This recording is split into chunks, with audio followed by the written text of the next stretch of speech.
The whole teaching of the Catholic Church centers around one thing, and that is Jesus Christ.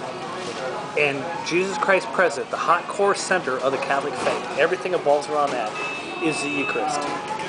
When the priest consecrates the body and blood, he takes the bread and the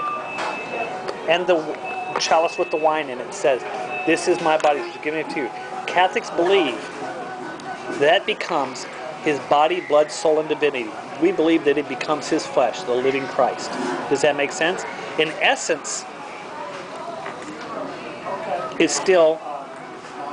it becomes Christ.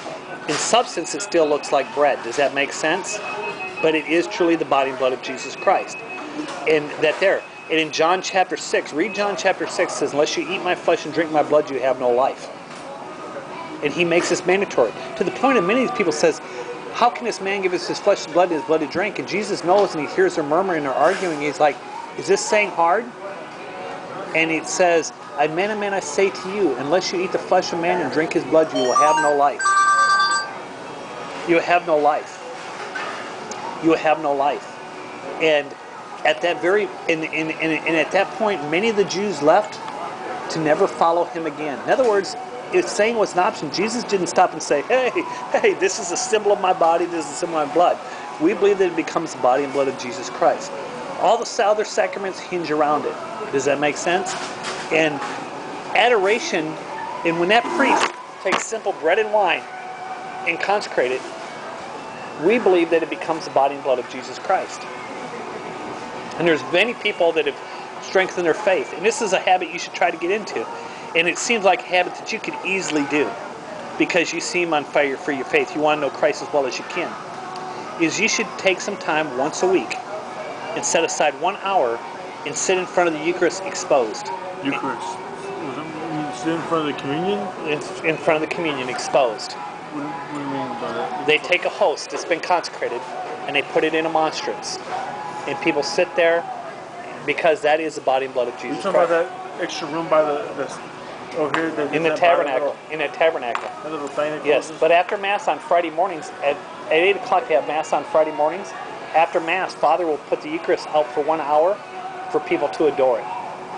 Okay. That's called adoration. And you sit in there. And you pray, or you just be quiet and let Christ speak to you. Psalm 46:10. And you can go, you know where Christ the Redeemer Church is at? Christ the Redeemer. They have the Eucharist exposed 24 hours so people can go in there anytime and visit the Eucharist. Ooh. Is that close by? It's off of Huffmeister Road, just north of 290. Okay. Tomball at St. Anne's on Thursdays. Tomball at St. Anne's on Thursdays has it exposed from 9 o'clock in the morning till 9 o'clock in the evening. Okay.